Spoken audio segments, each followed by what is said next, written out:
wake up, folks. It is the final half hour of Fox and Friends for this awfully busy Tuesday, and we're joined right now from the Russell Rotunda by Senator John McCain. Good morning to you, sir.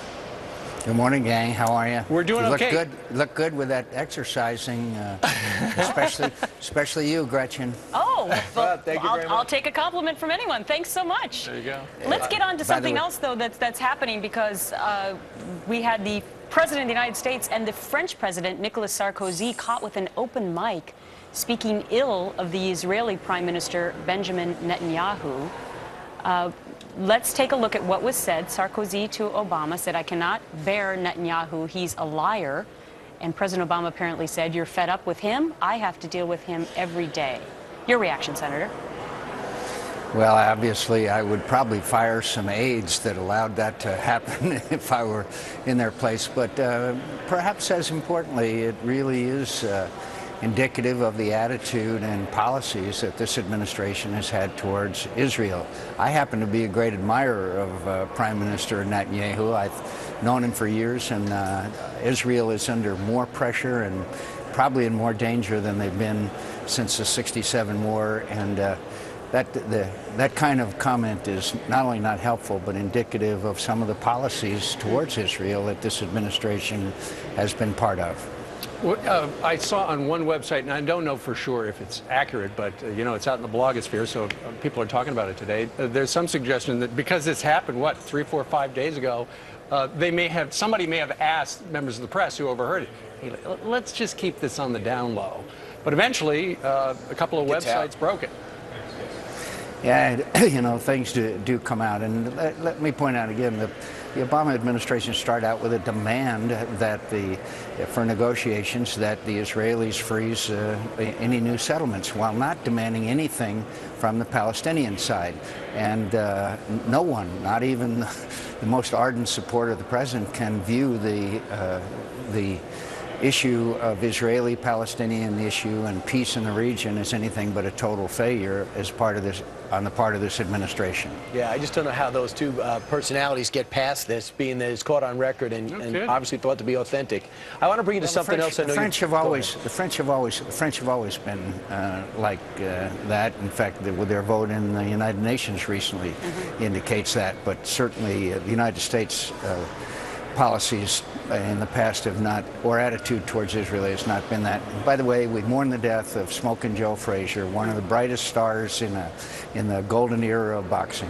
Right, and you were a boxer yourself, and those fights people aren't even going to forget, and hopefully people that didn't grow up during those times will understand how much he meant, especially in the late 60s and 70s. But I want to bring you to something else, talking about defense.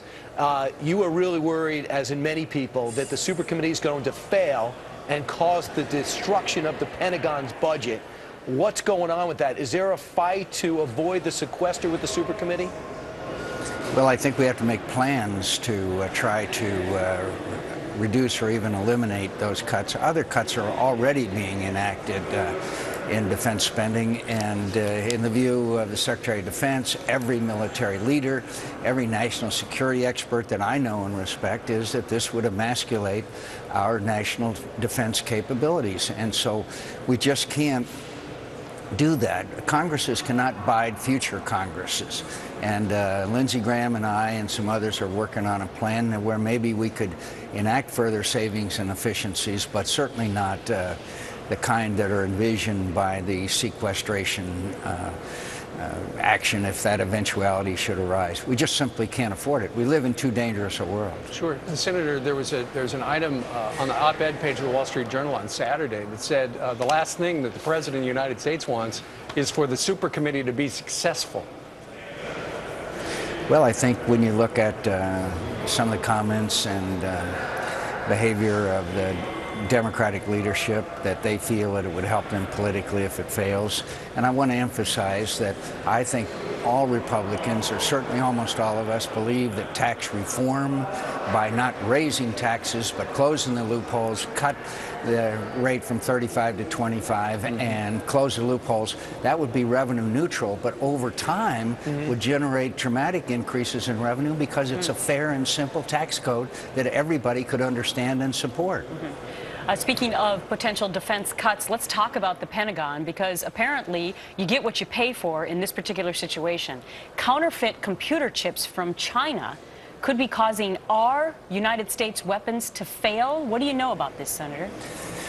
Well, Senator Levin and I and the members of the staff did a long investigation. There are literally thousands and thousands of these chips and other parts that are coming into the United States from China. They are obsolete. They're taken out of old computers, and they're going through about 3 or 4 different companies, and they end up in American defense weaponry, including missile capabilities and aircraft, and obviously they're going to fail. Obviously then the whole system can break down. Obviously the costs of replacement are very high.